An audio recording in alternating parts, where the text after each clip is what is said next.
This is session 22. I'm Paul Rabideau, and we're going to talk about conflict style, and a couple of models on how to look at conflict. And so this is our agenda for this session and into the next. We'll talk about what is conflict, why it happens, the motivation to resolve conflict. And a couple of models, a secular model, just briefly to look at conflict style, and in some sense that's a kind of an assessment, a quick assessment we'll do, and then I think a better way of looking at conflict style and also how to resolve it. Okay, so what is conflict? So conflict happens when we're at odds with another person over what you think or what you want or what you do. So this idea of being at odds with another. And if we think about like what causes conflict, it's our desires, it's our goals. It's how we understand something. It's how we perceive our rights, and maybe even that there's a diversity, and where there are differences, there is the potential for conflict. We saw that in the personality when we talked about personality, and then someone else has different desires and goals and understanding and sense of their own rights, and they're just different, right? And so differences cause conflict, but there's also an opportunity for something better to happen. And there's some passages that address, important passages in Scripture that address that, the value of diversity. Okay, so we are at odds because of our differences. James 4 starts this way. What causes quarrels and what causes fights among you? Is it not this, that your passions are at war within you? You desire and you do not have, so you murder. You covet and cannot obtain, so you fight and quarrel.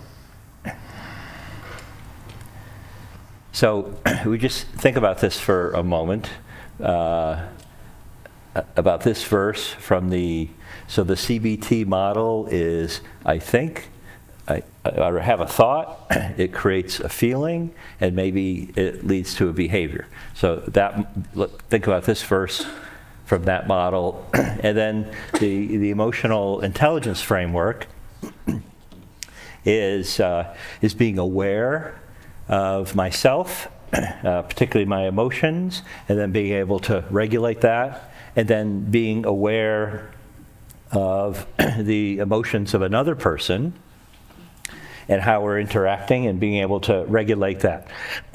So let's just think about this verse first of all, from that thought, feeling, behavior.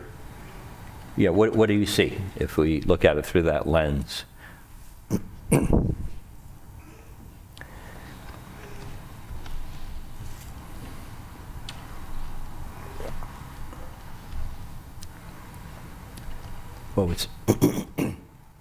So what are what's going on in my head? What is James describing that, what is it that I'm thinking?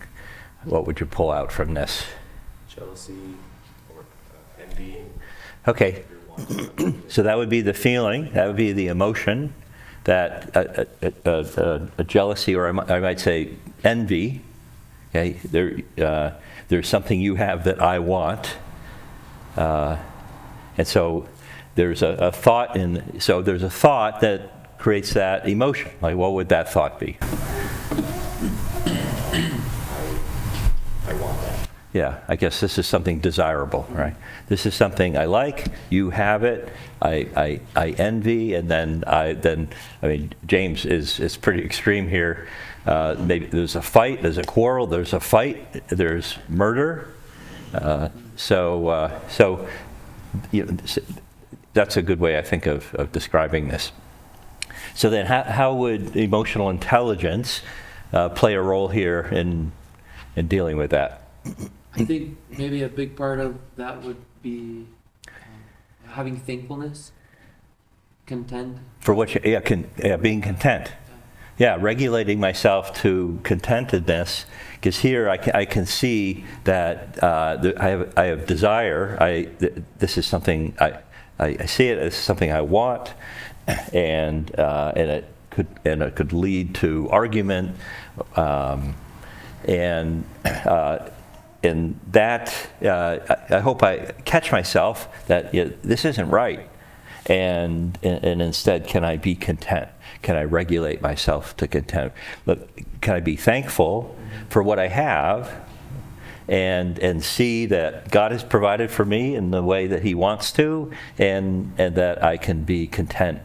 And Apostle Paul says he's had to learn that, and he's been able to learn that. Okay, good. Okay. So I think that fits.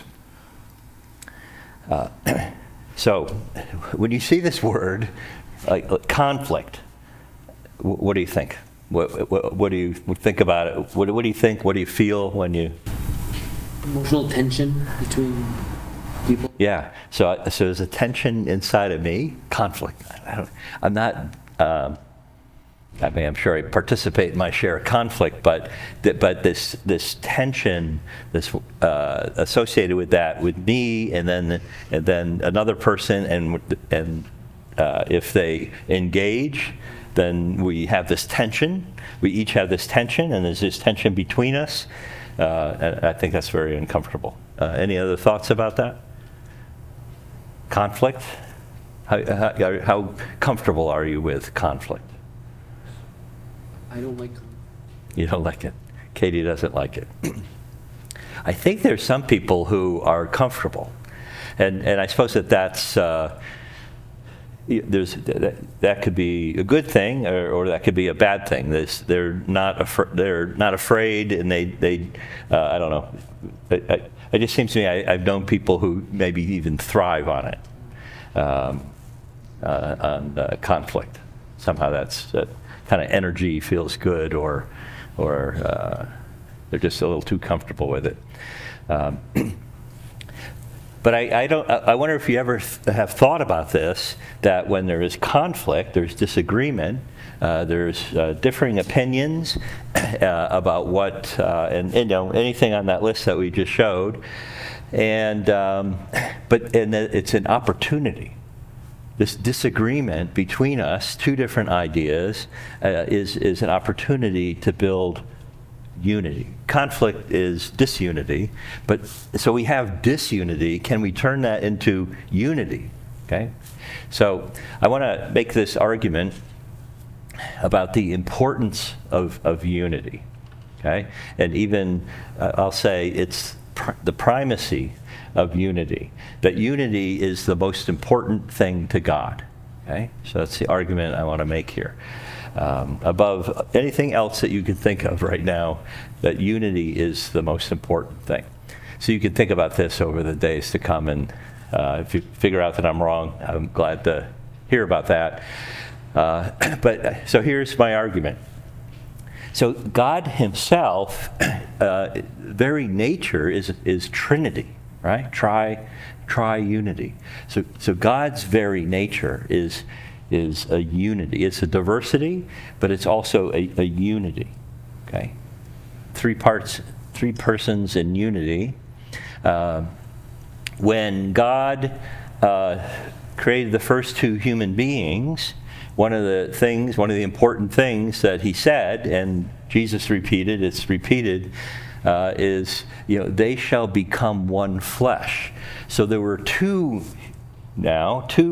human beings, and the goal was to become one. Say God is three in one. These two should become one. And when Jesus prayed for all of us, lots of diversity, lots of individuals, He also prayed that they may become one. right? So whatever number you've got, if it's 2 or 3 or many, many, then the goal is always to be one, is to be unified. Okay.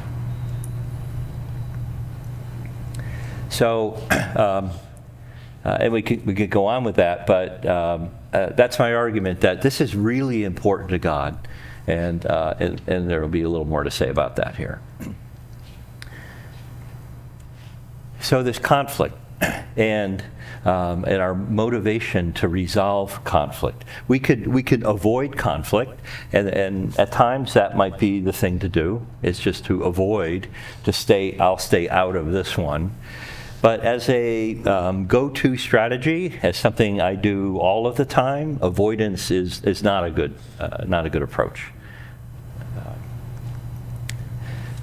So something else I think my argument about unity in Psalm 133, how good and pleasant it is when brothers live together in unity. For there the Lord bestows his blessing. Okay. So this is the state that God will bless, is unity. And Paul says, make every effort to keep the unity of the Spirit. Make every effort. If your boss said to you, this project here, make every effort so it happens, then you would really pay attention to it. You would know, I guess if I'm told to make every effort, this must be the most important thing going on right now. Make sure this doesn't flop. Okay, make every effort to keep the unity of the Spirit. Okay, so I think this is important to God. I think it might be the most important thing to God. Okay. So I want to spend a few minutes talking about conflict style, and I think this is important for us. In the sense of another area where self-awareness is important.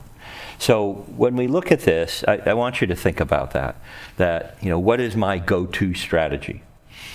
Like what naturally fits me, as we discuss this. And so this model, which we're going to tinker with, this model has 2 dimensions. One is assertiveness, and the other is cooperativeness. So when you look at something like this in 2 dimensions, there's maybe more assertiveness or less, and more cooperativeness or less cooperative. Okay. So assertiveness here means the extent to which I attempt to satisfy my own concerns, right? So that doesn't necessarily mean selfishness, but there's 2 of us, and we're negotiating, and there's a tug of war here a little bit, and to the extent which I attempt to get what I want. Okay, that's what assertiveness is. I'll try more or I'll try less in different situations. Cooperativeness is the extent to which I attempt to satisfy the other person's concerns. Right? So in a particular circumstance, I might do that more or I might do that less. Okay? So here are the possibilities. So avoiding, I just mentioned avoiding. So avoiding would mean, in a particular situation, if I'm going to avoid this conflict, okay, if I'm going to avoid this conflict, then I am going to be in this lower left-hand corner where I'm not being assertive. I'm not going to attempt to get anything out of this, and I'm also not going to attempt to help the other person get anything out of it. I'm just avoiding it, right? And so sometimes you'll do that. So give me an example of when in a conflict, when there is conflict, you'll just step out of it. What would make sense in that case?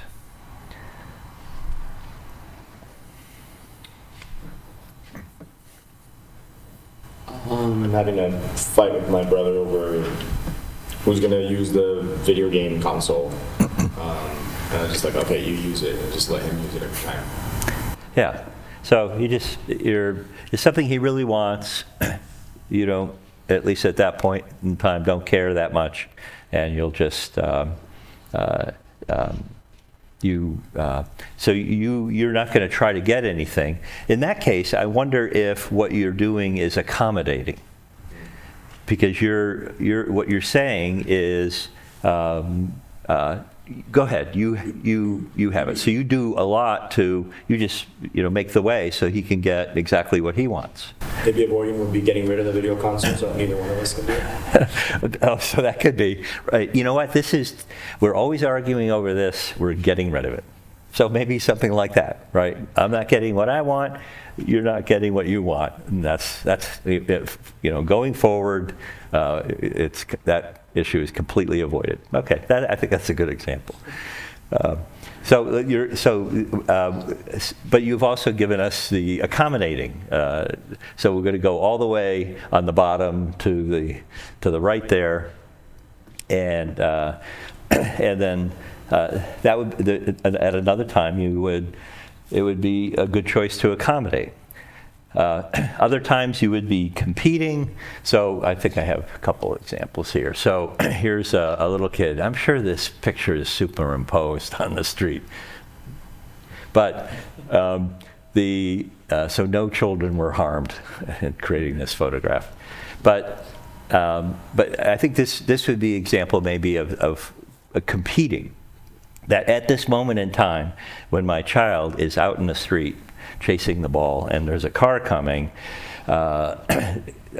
there's no discussing what she wants, right? Right now, what I want is to make sure she doesn't get hurt and grab her by the collar and pull her in, no matter how she feels about that, right? So just as an example of competing, where I am going to do everything to get what I want and ignore what it is she wants, the ball, I guess, something like that. Or in another situation, where there's a real negotiation going on, I'm not taking any interest in the other person.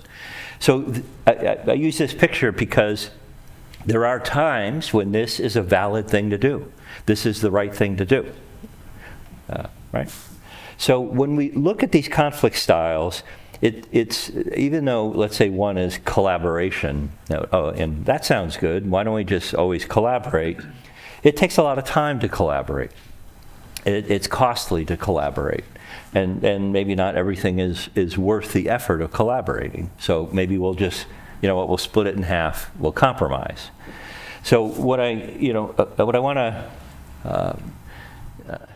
emphasize here is none of these are bad, right? None of these are things I would never want to do, and I don't think there's any one here that you would always want to do. But so these are all valid, and I think it depends upon the circumstances. But also, this example of cooperating, okay? Stick them up, he says. So I'm just going to cooperate right here. He can have whatever he wants, and that's fine, right? In these extremes, but I think it's good to understand what is my go-to style.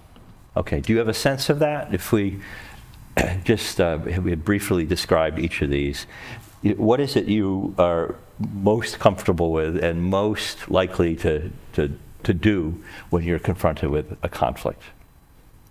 You have a sense for that yet? I noticed that it depends on the situation for me. If there is someone who is very heavy on the assertive side, I tend to become very avoiding of the tension. Whereas if there's the absence of someone, then I tend to be more collaborating, wanting to work with people. Okay. So both of those can a choice for you. And but if there's somebody who's very assertive and it's just not worth the fight or something like that, right? Yeah, so that would be true sometimes, right? It's just not worth the fight. So I'm going to, that you feel like you maybe even feel like you've been stuck up. And you can just, if you're going to be that aggressive about it, that assertive about it, then you can, just take it. And then you can avoid the unpleasantness, right? And that's certainly something you would do at times. But if it's a go-to style, where you just accommodate, the most important thing to me is to keep the peace, and maybe this is not right. We shouldn't do that. It shouldn't be done that way. But I'm so averse to the conflict that I'll just give in. So sometimes that's the right thing to do, and sometimes that's not the right thing to do. It I think, depend upon the importance of the situation. But it's good to know that that's what I tend to do. I mean, I like to be able to say yes to people. There are people who like to say no. That the first thing they say is no. I like to say yes. Part of the reason is, it just as you have described, I prefer not to have the conflict, but also, a lot of times I feel neutral about things, and if you really want to do that, go ahead. And that can create problems sometimes, or sometimes, or maybe that's a good disposition, but sometimes it can create problems. Okay. So I want to change this a little bit. To I think fit our values better, and to fit Scripture, which we value, and use those two dimensions, but use some different concepts. Okay, and I think it's more helpful. So instead of saying assertiveness, the extent to which I try to get what I want, and cooperativeness, to the extent to which I try to get you what you want, I want to use these words. I'm going to use the words truth and grace. Okay, so truth is so truth would be about fact and reality, right? And then in this dimension is conforming to that, is to following what reality is, what facts are. And I want to make an important point here, and that is that I'm not going to, there's truth with a big T, with a capital T, and truth with a little t, okay? And I'm not going to be very careful here, but in distinguishing between those two. Everybody has a different way of looking at that. But just note that's an important distinction. What's truth with a capital T? Something that isn't negotiable. So in our church, we may decide what's important, but Jesus' deity and that He is our salvation is truth with a capital T, and I'm assuming we'll never negotiate that away. But there are other truths with a little t, and you may think the carpet should be red, and I might think it should be blue, but that's true about us, but it's with a little t, okay? And we do fight over carpet, we do.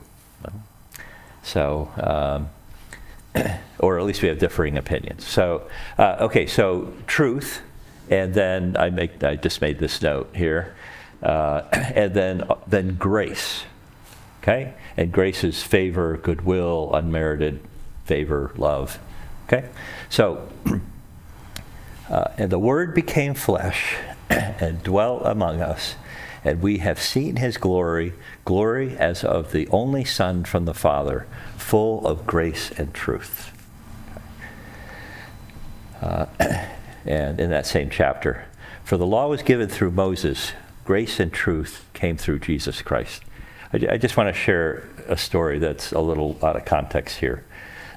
But last year I had made a friend, a little older than me, and he had been ill for a couple of years, and that increased our friendship. He was Jewish, but very open, and the last time I saw him, because he did succumb to his illness,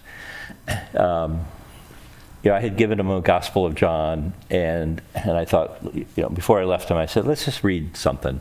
And he was going to read it, but he hadn't got to it yet. So I read the first half of this chapter, and so it included this verse.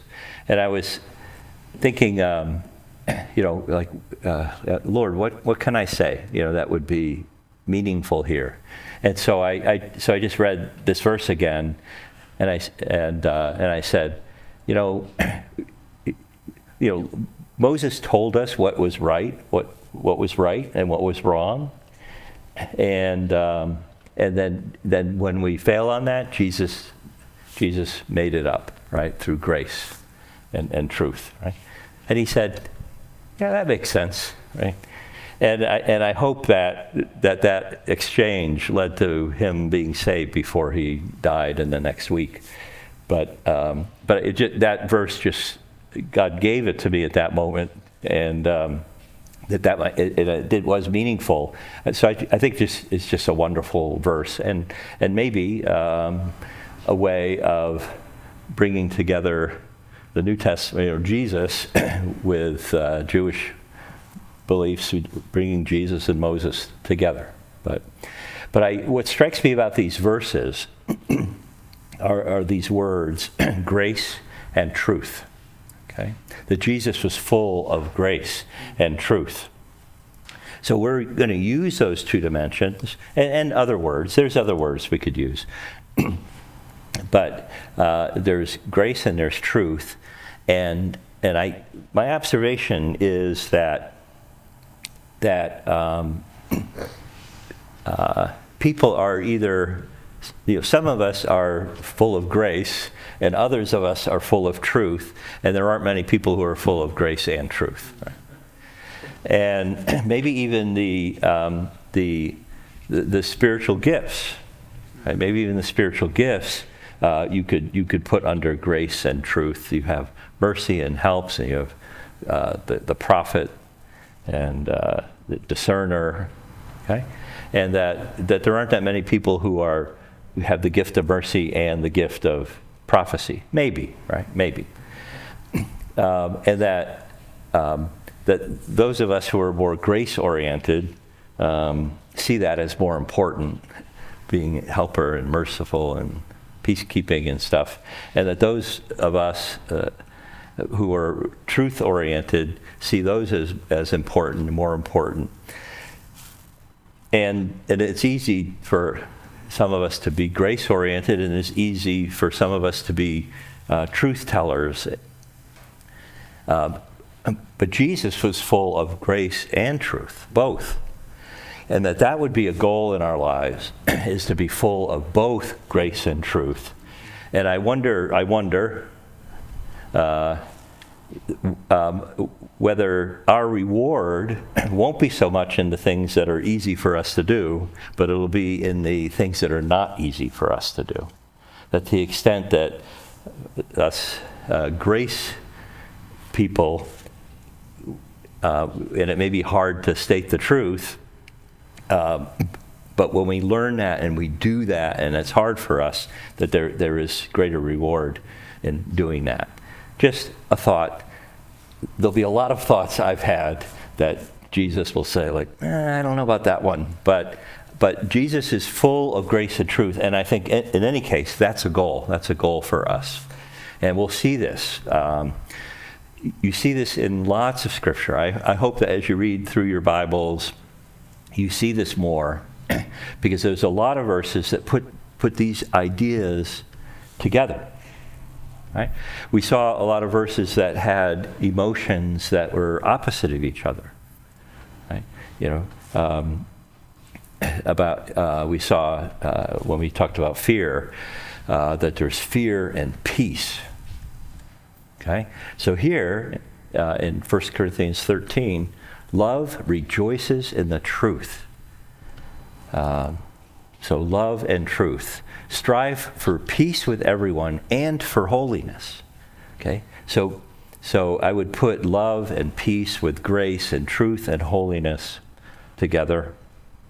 It is my prayer that your love may abound more and more with knowledge. Okay. So I'm putting a certain emphasis here, setting these against each other. But love is great, right? But knowledge, without knowledge, okay, or knowledge without love, okay? The aim of our charge is love and sincere faith. Love and faith. So that appears in the Bible a lot, dozens of times. I tag them and collect them. I like collecting things. One of the things I like collecting are verses along certain themes, and I think this is one of them. Okay. So grace and humility and patience and service and forgiveness and love, I think those, I would say, go together as we're thinking about this in this way. Truth and knowledge and faith and righteousness and holiness. Okay, so that's how I'm going to assemble these verses. And there's unity. Okay? And unity or fullness and maturity, I'm putting them together this way because we're going to look at Ephesians chapter 4, and it puts them together this way. Okay, so there's unity and grace and truth, or we could talk about love and truth and humility and righteousness, and that brings maturity. So I have a little equation here. So I did this for Aaron.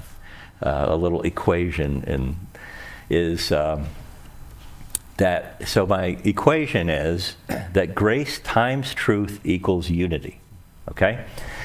So the reason why I'm doing that, and I may tap into Aaron here, is that is just to demonstrate that it's grace and unity, or these, let me call them like the soft side and the hard side. Okay, hard just being related to knowledge and maybe sort of technical information. So there's the soft skills of grace, there's the hard skills of knowledge and righteousness. Okay, and both of these are very good, right? But my point here is they need to be together because Jesus was full of grace and truth, both. And so the more grace, the more unity, right? And likewise, the more truth, the more unity. But they're not just additive, right? They multiply. If I said plus, then that means if it was grace plus unity, grace plus truth, then you could have zero truth and unity, or zero grace and have some unity, right? But I don't think that's the way it works. If there's zero truth, there's no unity. If there's zero grace, there is no unity. 0 times something is 0, right? So I hope I know I've lost half my audience by putting an equation in. But my point is, grace and truth together work for unity, and even in a, multiplicative way. Okay? Okay. So let's look at Ephesians chapter 4. So unity requires truth. Or I'll use here the word knowledge is in this passage.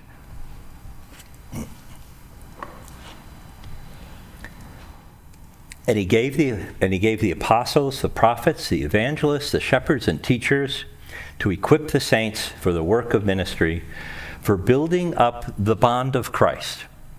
I think that's a unity phrase. Until we all attain to the unity of the faith, okay, clearly about unity. So for building up the bond of Christ until we attain to the unity of faith and of the knowledge of the Son of God, to mature manhood, to the measure of the stature of the fullness of Christ. Okay, so in this verse we have, I drew from these verses some of those words about maturity and fullness, and that there's unity. There's unity from knowledge.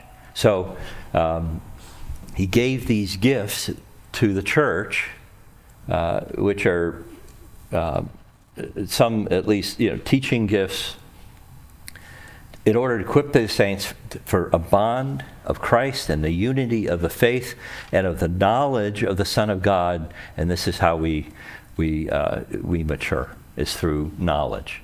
And we come to fullness and we come to unity. So that's one way, right? So I would say that through an increasingly accurate knowledge of Jesus, we come closer together, right?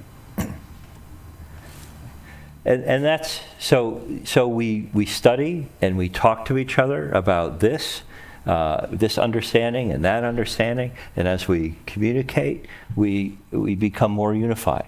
We find out where we agree, and we come closer together.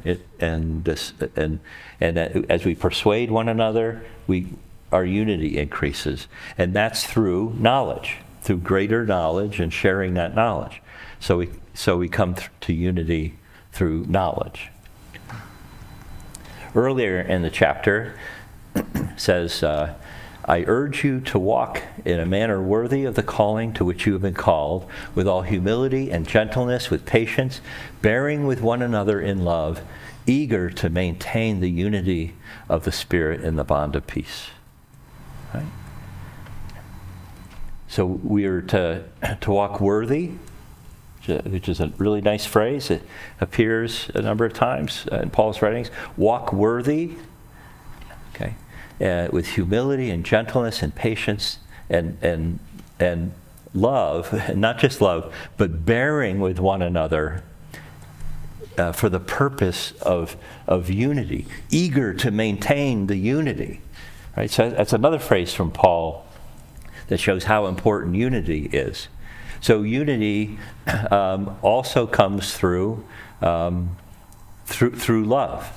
and I would put it this way, that love makes up for what agreement through greater knowledge didn't accomplish.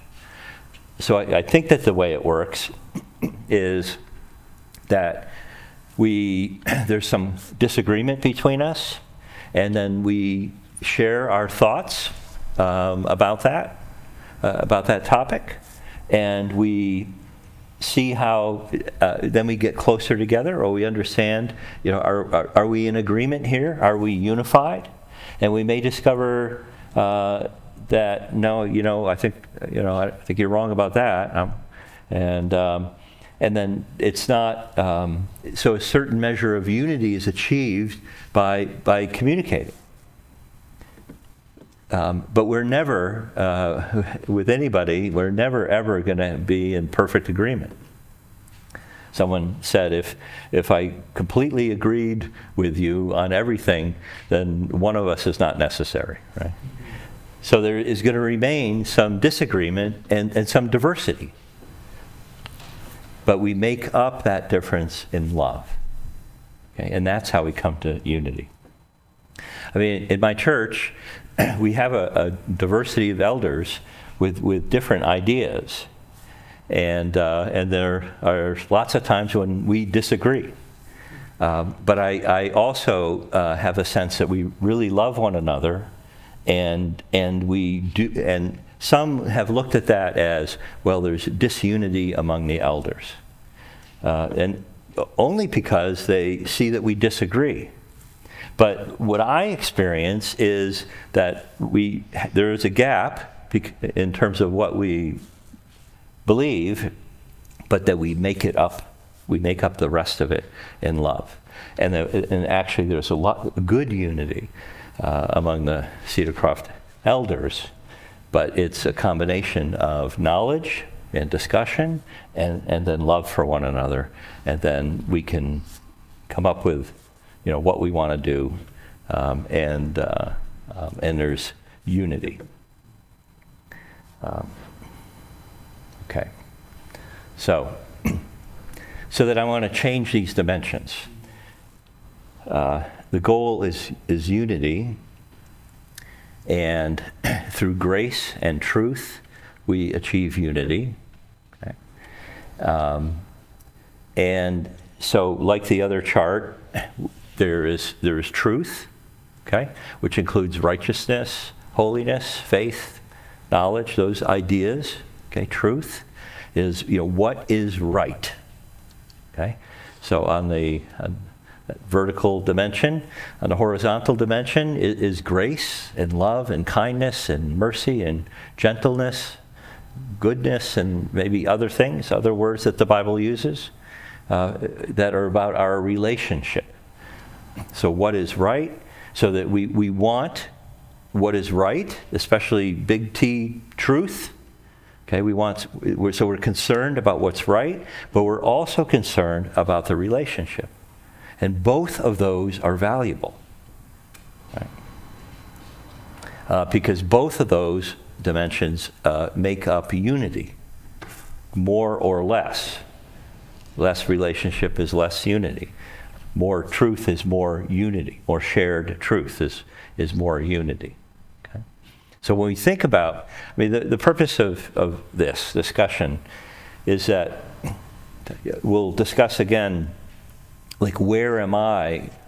What's my go-to approach here? Where am I in this grid naturally? And what are the other possibilities? And can I get comfortable with them?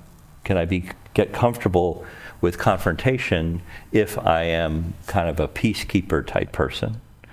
If I'm an avoider, can I get comfortable with engaging with others so that better things happen and we have more unity?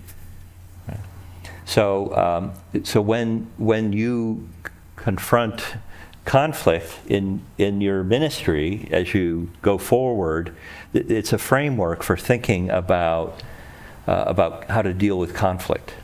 And where am I naturally, and what do I have to kind of look out for, and that I don't just default to whatever my style is. And Josue and I are just both probably peacekeepers, and that's what we're comfortable with. But there'll be others who are really comfortable with arguing, and their preference is to say no first. My preference is to say yes, which has gotten me into different kinds of trouble than the people who say no. And just be aware that this is my tendency. And I need to be good at playing on all spots on this grid and not just in one spot. So what am I comfortable with? Knowing that I can't just always default to that, but I need to think of other possibilities and be comfortable everywhere. So it's like your personality, being an introvert or an extrovert. I have to be if I'm an introvert, I still need to be friendly with people and be able to engage them, even though that's harder for me, maybe, or it wears me out, but I still need to be able to do that. I still need to be organized in life, even though that's just harder for me. I need to be able to confront, even though that's harder for me. Or if I'm somebody who's comfortable with confrontation and I default to it, I need also to be aware, peace is important. And that, in fact, Jesus was full of grace and truth, both. And I should be more Christ-like and be able to be merciful when it's appropriate, and be able to stand up for the truth when that's appropriate, or be able to kind of work on both, but do so in an appropriate, Christ-like way. So I tell you what, before we, Steve. I really appreciate the concepts that you're bringing out and the way you've graphically illustrated them. I want to make a comment and I'll also ask your opinion. I think some of this is not just personality, but it may be culture. So my heritage is Japanese, and the Japanese today would never tell you no. They would always smile, nod as if they agree, but never agree with you. And this came home to me when we were in Australia with my mother and father and my brother, and we got on the tour bus. And so the Australian was just talking away, giving us a tour, and my mother was nodding and smiling and affirming. And afterwards, then he began to only talk to her. Afterwards, I said, "Mom, what was that? You know, he just began to talk to you." She goes, "Oh, that's just my habit. That's how the Japanese do it. We just agree." And I didn't think about that until later on in my life. I was working in the ER, and there was a Christian, and he was telling me about his missions. And I was nodding and agreeing, and I thought I was just being nice. But he took that to mean that I was going to help him. And when I said, "Well, I wasn't thinking that way," he got so mad at me. Said I had significant emotional issues. Well, the truth is, I do, but I'm not sure it was that. So it kind of came out in a kind of a longitudinal cultural mechanism. Do you observe that also? Just excellent comment. In the work environment, I was going to engage with another culture, and I'm not going to say which because maybe over time this will turn out to be different. But the habit was to always say yes, never bring bad news. Don't ever deliver bad news, and that when you say yes, you shake your head. Yep, we'll get it done. Yep, there'll be no problem with that. Yep, and I'm watching this, and I'm like, what's going on here? And then I know my own habit is to say, okay, listening to people, and what I mean by that is, I get it, I hear you, I understand. But it could mean something else, like agreement. Okay, we're looking to do this. Okay, I understand, but same thing. And this week we were talking about at one point, and English or a British teacher in Mexico, right? And the clash of those two cultures. And how it can have an impact on people, and respecting the culture. So, I guess a caveat here is this week we've talked about a lot of ideas that come from psychology and counseling, and there is a great deal of awareness in counseling about culture and how cultures can vary, and to not be, but a lot of these ideas are developed in